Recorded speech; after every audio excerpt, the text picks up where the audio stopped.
आपको mother India के खड़ूस जमींदार सुखीलाल तो याद ही होंगे। आज हम उन्हीं के बारे में बात करेंगे। कन्हैया लाल को नाटकों का शौक था और मंच पर जगह बनाने के लिए वो मुंबई आ गए। उन्होंने अपना लिखा नाटक 15 अगस्त मुंबई में मंचित किया और बाद में उन्होंने फिल्मों में अपनी किस्मत आजमाई। उन्होंने कई नाटक भी लिखे। 1939 की फिल्म एक ही रास्ता में बाके के किरदार से उन्हें हिंदी फिल्मों में ब्रेक मिला और 1940 में उन्हें महबूब खान की फिल्म औरत में साहूकार की भूमिका मिली, सुखी लाला के तौर पर। उसके बाद उन्होंने कई फिल्मों में चरित्र कलाकार के तौर पर काम किया। जब महबूब खान ने अपनी फिल्म मदर इंडिया निर्देशित की, जो उनकी पिछली फिल्म औरत का रीमेक थी, तो उन्होंने फिर से सुखी लाला के तौर पर कन्हैया लाल को ही चुना। इस किरदार को उनके बेहतरीन अभिनय ने जीवंत कर दिया। कन्हैया लाल के कुछ प्रदर्शन जिन्हें दर्शकों ने उनकी बहुमुखी प्रतिभा के लिए सराहा, उनमें भूख, गंगा जमुना, उपकार, अपना देश आदि शामिल हैं। उनकी यादगार भूमिकाओं में मदर इंडिया, गंगा जमुना और उपकार फिल्मों में खलनायक षड्यंत्रकारी साहूकार की भूमिकाएं शामिल हैं। एक बार सेट पर पिताजी की भूमिका निभाने वाले व्यक्ति ने रिपोर्ट नहीं किया, इसलिए इस कमी को पूरा करने के लिए कन्हैया लाल को अवसर मिला।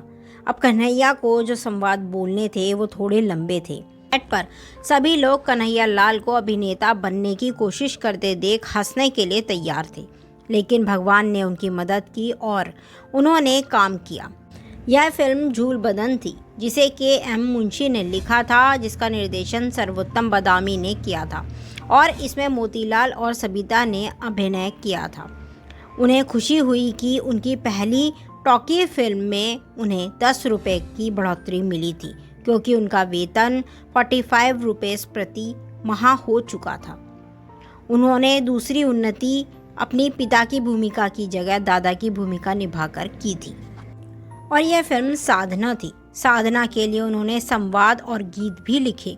वास्तव में जब वे अपने लिखे संवाद पढ़ रहे थे, तब सागर के मालिक चिमन लाल देसाई ने उन्हें भूमिका निभाने का प्रस्ताव दिया। पर जब यह फिल्म बनाई जा रही थी तो बहुत से लोगों ने उन्हें फर्जी माना और उन्हें सहयोग करने से मना कर दिया। हालांकि फिल्म एक बड़ी हिट रही और इंपीरियल सिनेमा में रजत जयंती हासिल की। हालांकि साधना के बाद फिल्म निर्देशन का मौका न मिलने से निराश होकर कन्हैया लाल अपने घर वाराणसी वापस चले गए। जब वे बम्बई लौटे तो उन्हें लगा कि वीरेंद्र देसाई की मदद करेंगे। उन्होंने संस्कार के संवाद और उसके बोल भी फिर से लिखे, लेकिन यह सब बेकार चला गया।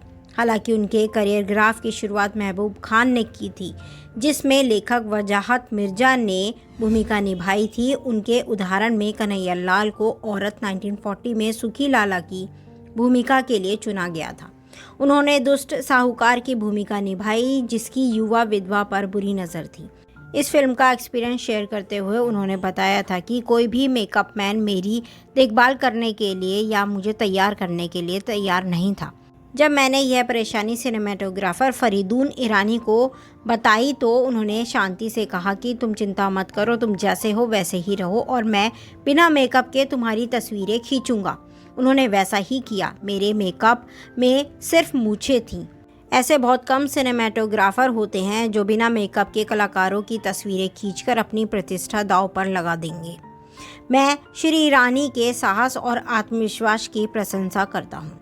मैं अपनी औरत की भूमिका को वाकई बहुत अच्छा मानता हूँ। वजाहत मिर्जा ने मेरे लिए जो संवाद लिखे, उनसे मुझे काफ़ी मदद मिली। वास्तव में मेरा दृढ़ विश्वास है कि एक अभिनेता को सबसे ज़्यादा ज़रूरत होती है अच्छे संवादों की, ताकि वह अच्छा अभिनय कर सके।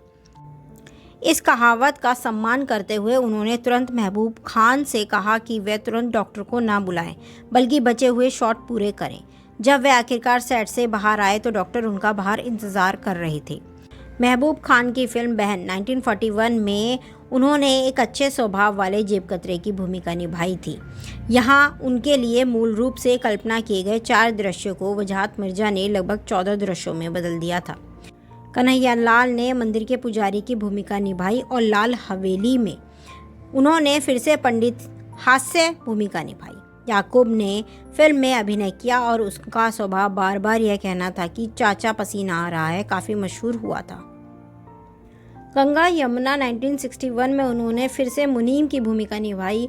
महेश कौल की सौतेला भाई 1962 में भी वे चमकी, लेकिन फिल्म फ्लॉप रही। जयमिती की गृहस्थी, जिसमें उन्होंने स्टेशन मास्टर की भूमिका निभाई, ने उन्हें संतुष्टि दी और उन्होंने कहा कि मेरी राय में यह दक्षिण की पहली फिल्म है जिसमें मैंने इतनी बहुमुखी प्रतिभा हासिल की है।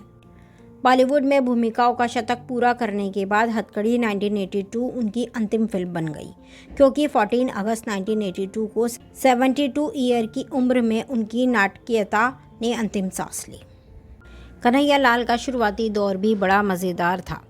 उनके पिता पंडित भैरवदत्त चौबे, जिन्हें चौबे जी के नाम से जाना जाता था, वाराणसी में सनातन धर्म नाटक समाज के मालिक थे। उनके पिता उनके मंचीय कार्य के किसी भी रूप को लेने के पक्ष में नहीं थे। अंततः उन्होंने अपने पिता के विरोध को दरकिनार करते हुए मंडली में छोटे मोटे काम किए। 16 साल की उम्र में उन्होंने लेखन कार्य शुरू किया और फिर छोटी मोटी भूमिकाएं करने लगे। जब उनके पिता की मृत्यु हो गई तो भाइयों ने कुछ समय के लिए नाटक कंपनी चलाने की कोशिश की। असफलता साबित होने पर उन्होंने अपना कारोबार बंद कर दिया और कन्हैया लाल ने बॉम्बे में फिल्मी करियर बनाने का फैसला किया। उनके बड़े भाई संकटा प्रसाद चतुर्वेदी ने पहले ही एक मिसाल कायम कर दी थी। उन्होंने मूक फिल्मों में एक अभिनेता के रूप में खुद को स्थापित किया, लेकिन कन्हैया लाल अभिनय के इरादे से नहीं बल्कि लेखन और निर्देशन की इच्छा से फिल्मों में आए। आखिरकार हार मानकर उन्होंने भी अभिनय ही किया। उनके जीवन पर आधारित एक डॉक्यूमेंट्री, नाम था कन्हैया लाल, 29 नवंबर 2022 को MX प्लेयर पर रिलीज़ की गई। बिजनेस लाइन ने उनके संवाद कर भला सो हो भला को हिंदी सिनेमा में खलनायक द्वारा सबसे प्रतिष्ठित संवादों में से एक कहा है। आप हमें कमेंट कर बताएं जरूर कि कन्हैया लाल या फिर खड़ूस जमींदार सुखी लाला आपको कैसे लगते हैं और उनकी कौन सी फिल्म आपको ज़्यादा पसंद है। कमेंट कर बताएं जरूर। हमारे चैनल को लाइक कीजिए, शेयर कीजिए, सब्सक्राइब कीजिए और ये भी बताना कि आपको वीडियो में क्या अच्छा लगा, क्या बुरा लगा और वीडियो कैसी लगी। Thanks for watching.